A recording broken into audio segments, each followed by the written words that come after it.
first main branch that you're going to see.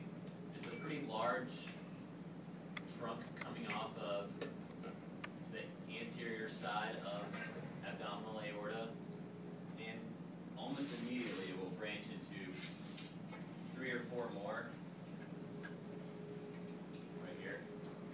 That's celiac trunk.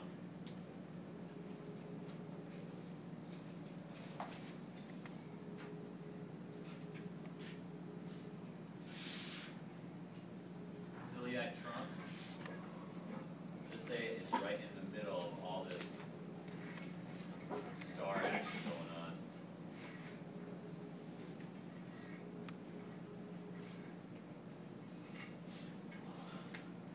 And then the next little nub right here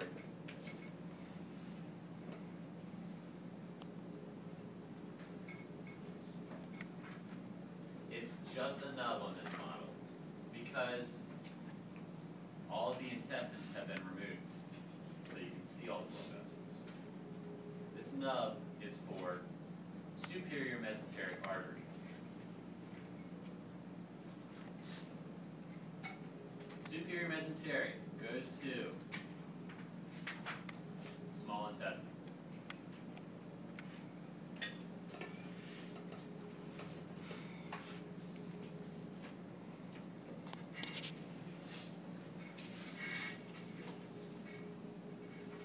Further down, you see these paired branches here, and then that right there. That unpaired branch coming off to the side is inferior mesenteric. It actually comes off the front as well. You can kind of see that if you look at the model close. That's inferior mesenteric. It goes to large intestine.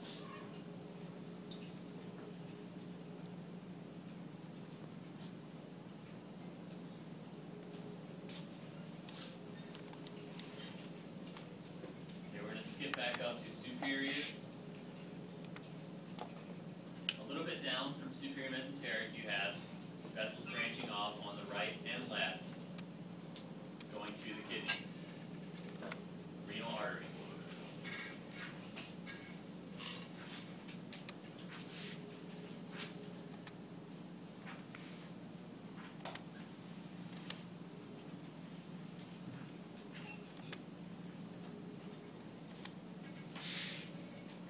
Renal, you have gonadal.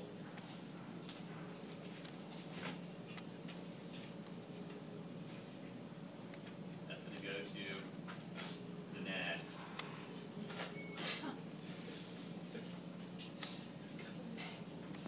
I love that that's a scientific term.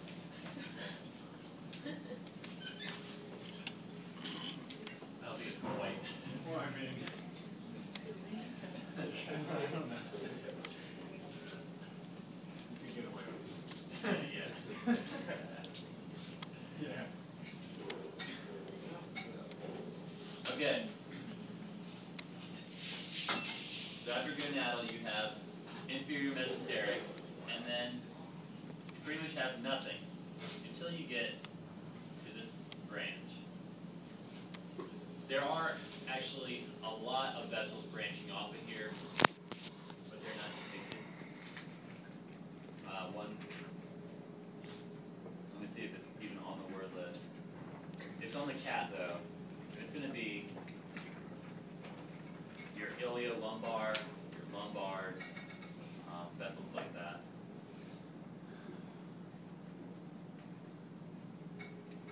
What the descending / abdominal aorta will branch into, splits into 2. That is common iliac artery, right and left. Common iliac will branch again to internal and external iliac. And actually the veins are of the same name. They're all run.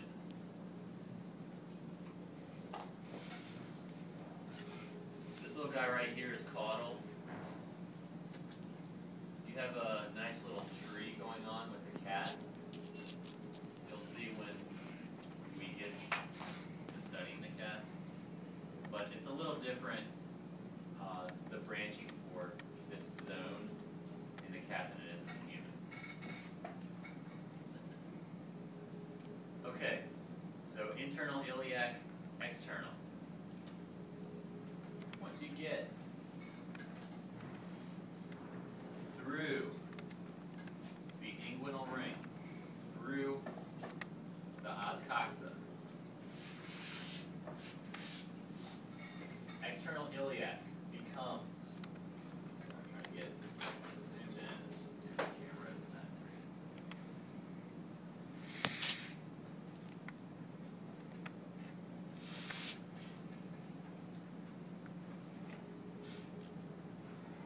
Okay, so we're past the os coxa right here. It becomes femoral. So here's femur, femoral artery right there, and it's going to kind of skip it. It's going to jump the gap and continue on through here.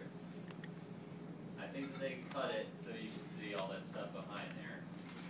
It's not cut on this side.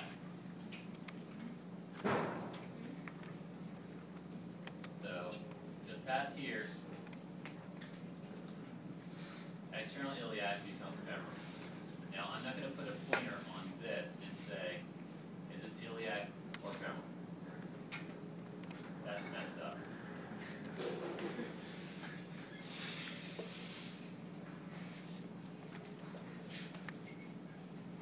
What I want you guys to know is this is femoral, and branching off the posterior side of femoral, and starting to hug the femur very closely. It's in the deep tissue, that is profunda femoris, or deep femoral artery. Also,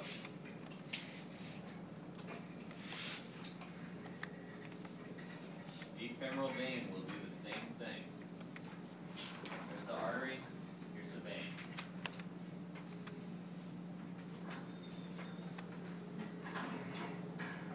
Next,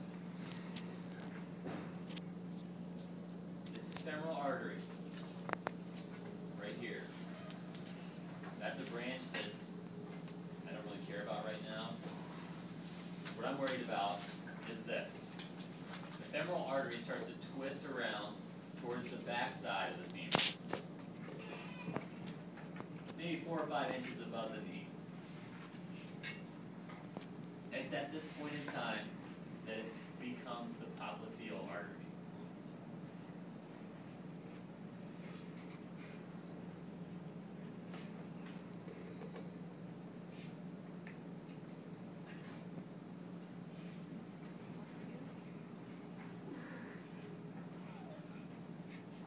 Last few things to name.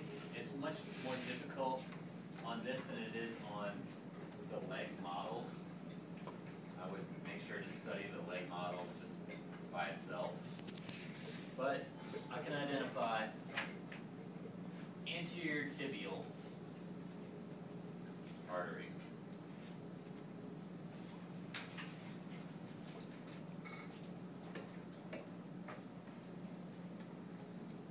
And posterior tibial artery. This right here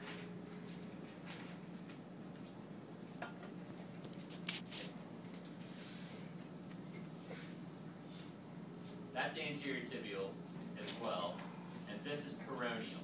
It's going to go to the fibula. That's anterior tibial. So it's more difficult when you get to the leg in this model, especially lower leg. I would focus on